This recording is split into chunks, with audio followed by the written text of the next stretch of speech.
where the article provides a great insight into the issues which is being faced by the people of Ladakh that has actually led to protest and violence in the Union territory amidst the demand of the 6th schedule status for the Union territory of Ladakh, an issue which forms an important component of your GS2 paper under the larger theme of government policies and its interventions. So first and foremost, let's first try to understand what constitutes this National Security Act under which this person, Sonam Wangchuk, was actually detained by the government of India. First and foremost, keep this in mind that it is a preventive detention law. So you guys can recall from your polity lecture that the Article 22 itself provides for the concept of preventive detention law, where Article 22 Clause 3 states that the safeguards which are actually provided to an arrested person is not applicable to a person who is either an alien enemy or is actually detained or arrested under the preventive detention laws such as, for example, National Security Act of 1980. Thus, this NSA 1980 actually allows the government to, kind of detain the individual to protect what? The national security of the country, to actually kind of maintain public order if it has been disrupted, or to also ensure and regulate essential supplies as well as services. So keep this in mind that Article 22 Clause 7 itself states that it actually leaves up to the Parliament to kind of prescribe the overall detention period of such an individual who was, let's say for example, anyway threatening the national security or who was disrupting the public order. Thus, in the case of NSA 1980, under section 13, a person may be detained for a maximum period of 12 months. What are other key provisions? So first and foremost, who can order such detention? Section 3 tells us that it can be either central government or it can be state government. The state governments also have the power to kind of authorize or delegate this function of ordering such preventive detention to the district magistrate or to the commissioner of police. Section 8 says that such a detained person must be informed of the grounds of arrest within 5 to 10 days. And then under section 9, the government shall refer the case to an advisory board. The advisory board, which is basically chaired by either a sitting or retired judge of High Court. So the government shall transfer this case to such advisory board to examine the case within the period of 3 weeks of arrest. And then there are additional 7 weeks which are actually provided to these kind of advisory board, which is now being chaired by the retired or the sitting judge of High Court to examine the case and actually determine the period of arrest. If, let's say for example, the advisory board says after a period of 7 weeks that no, we do not have found any prima facie case against the accused and thus the accused shall be released, then the government will release the accused, as in the case of Sonam Wangchuk.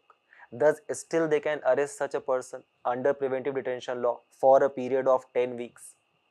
Section 16 also provides a kind of an immunity to the officials who were involved. For example, it states that the officials acting under the Act are protected from legal proceedings if the actions are actually taken in a kind of a good faith. Many of the time, the students actually end up getting confused between NSA 1980 and Unlawful Activity Prevention Act of 1967. In this particular case, there is not an individual who is only threatening the national security or the public order. Rather, it is an action of an individual or association which actually intends to bring cession or secession of Indian territory, where it actually disclaims or questions entirely India's sovereignty and integrity, let's say for example, on a particular reason, and thus kind of instigate the public to take anti-government actions and thus cause disruption of harmony or public order. Through the 2004 amendment, it also included for the first time the term terrorism itself in the provision of the act.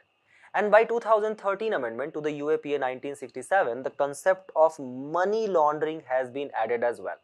Why? Because in the year of 2010, India became a member of Financial Action Task Force. Now, the question shall arise, what is Financial Action Task Force? So, it is basically a kind of an international organization which set certain international standards to combat what? To actually combat the issue of money laundering, which is taking place across the country, as well as illegal terrorist financing as well.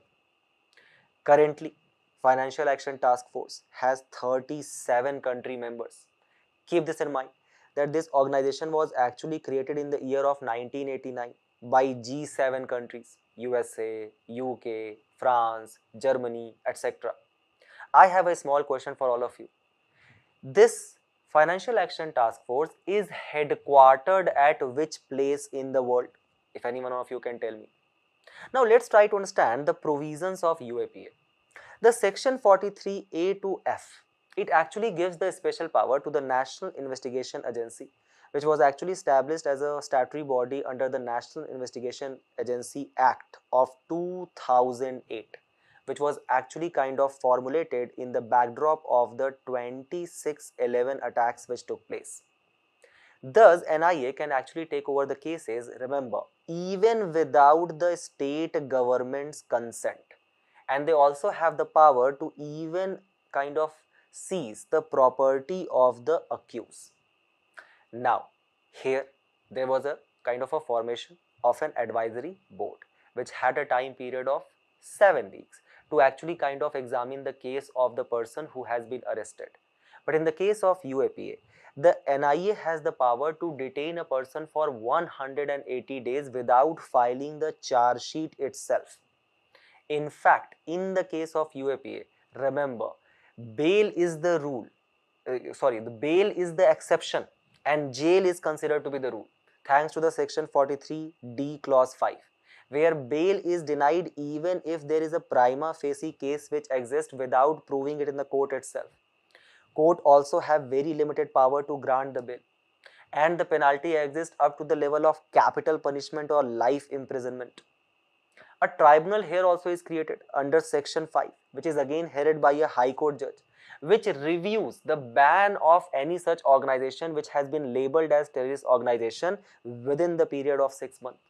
So these are the kind of the differences, stark differences which exist between NSA 1980 and UAPA 1967. Now, another question which shall come in your mind. What forms the backdrop of the protest and then the subsequent arrest of this person, Sonam Wangchuk, who was also famously portrayed in a movie called as Three Idiots as Funsuk Wangdu? So what actually led to the arrest of this person? To understand that, we will follow this table. The date is August 5 and 2019 and Ladakh has actually become a union territory. In the month of December, the very same year, the Ladakh Student Environmental Action Forum, a kind of a giant student initiative, it actually holds protest in Leh demanding for the 6th schedule.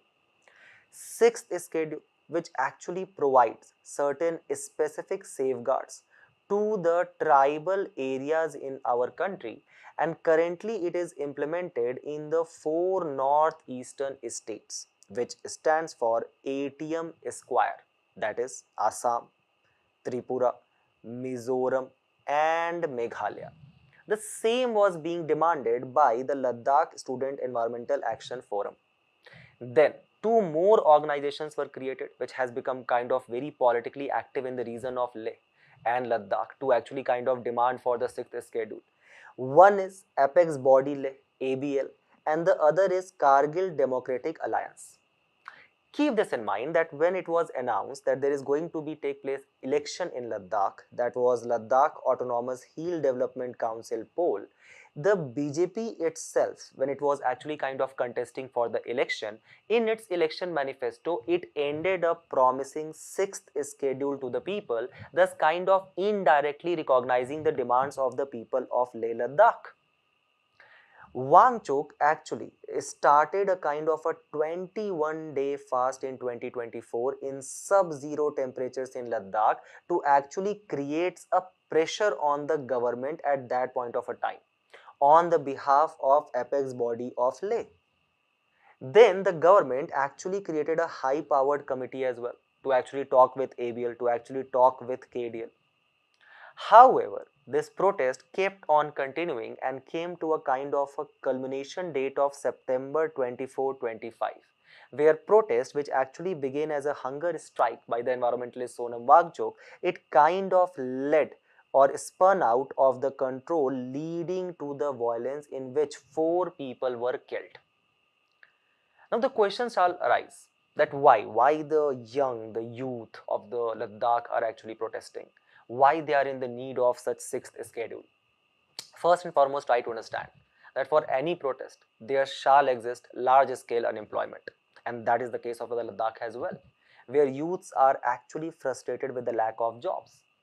Giving interview, the leader of the apex body of Leh actually said to Hindu that how earlier the government had promised that in the staff selection committee, the government is going to release a notification of 12,000 jobs. However, since the creation of UT, only meager 700 jobs has actually been promised by the government, or the notifications for which has been released. Thus, they actually want a kind of a decentralized democratic governance in the region of Ladakh, and that has led to the demand of statehood for Ladakh as well as the inclusion in the 6th schedule.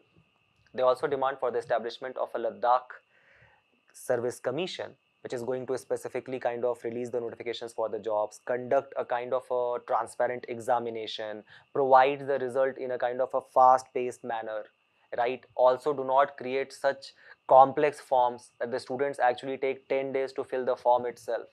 That's why they are demanding for Ladakh Service Commission and 2 parliamentary seats, one in Leh and one in Kargil.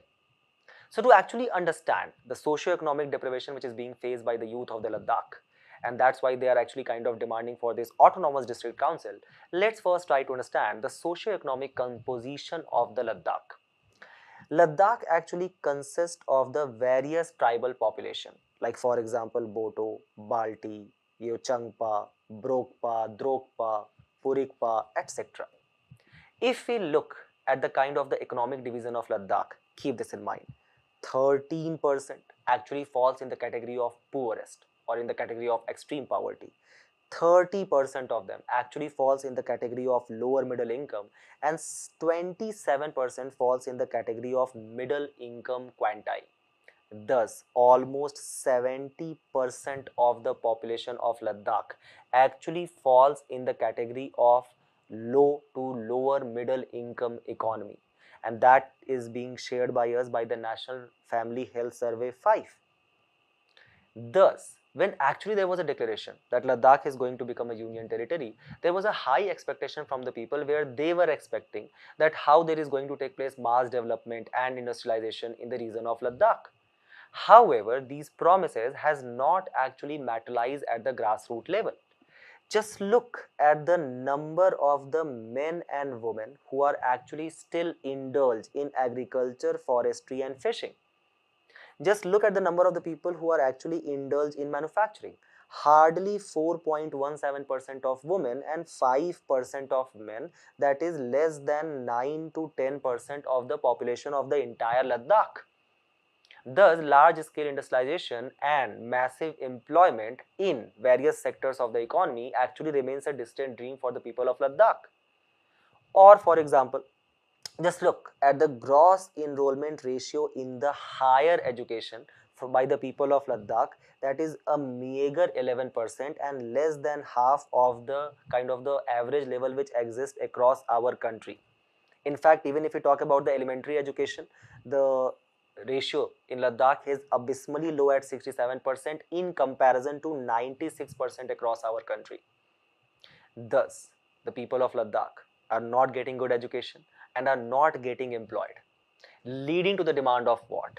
The 6th schedule. The 6th schedule, which is actually provided under Article 244 Clause 2 and Article 275 Clause 1 of the Constitution, currently applicable in the 4 states of Northeast, Assam, Tripura, Meghalaya and Mizoram, which actually allows for the people of Ladakh to create autonomous district council and autonomous regional council. The question shall arise in your mind, what is the difference between both of them? So let's say, for example, there is a specific district. This entire district is actually inhabited by only one tribe, that is Balti tribe. So in this case, we will create autonomous district council. However, there is another district in Ladakh which consists of various tribes, Changpa, Brokpa, Purikpa, etc.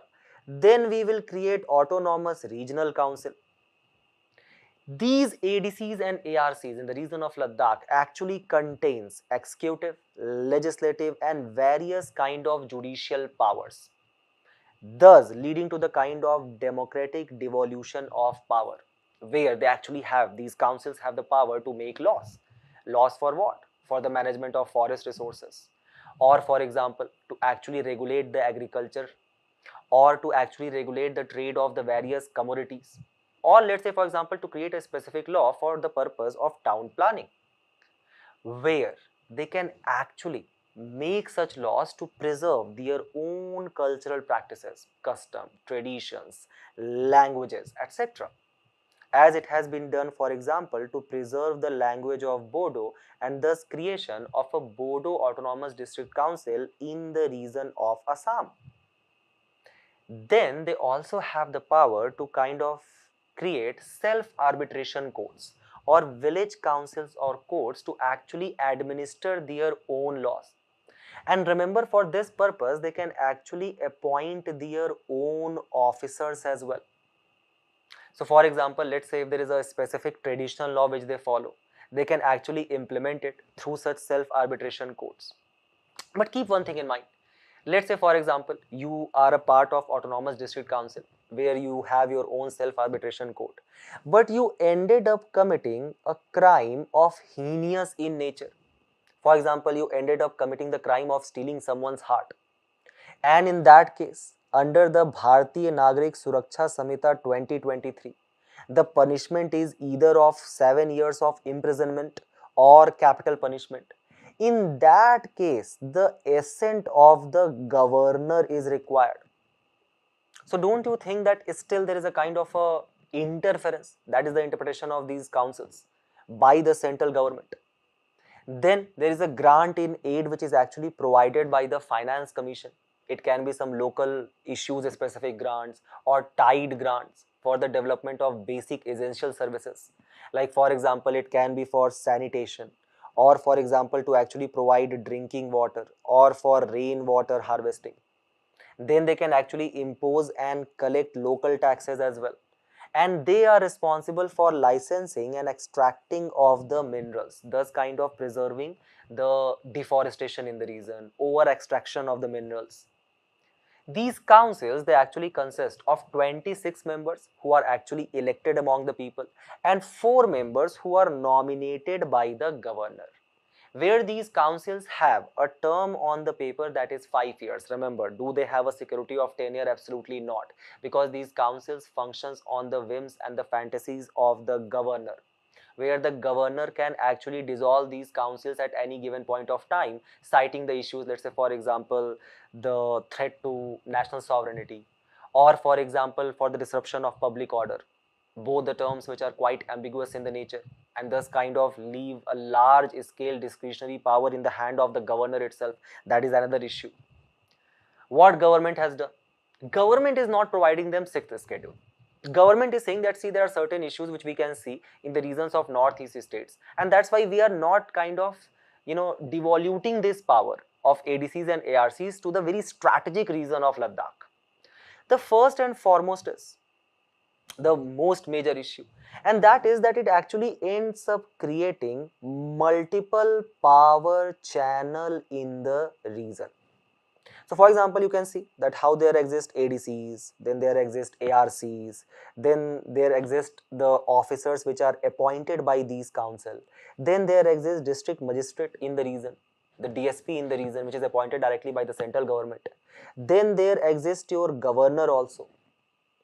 So in the case, let's say for example in the future, Ladakh is a very strategic union territory for us because it shares boundary with our very dear and kind of very cordial neighbor, that is China.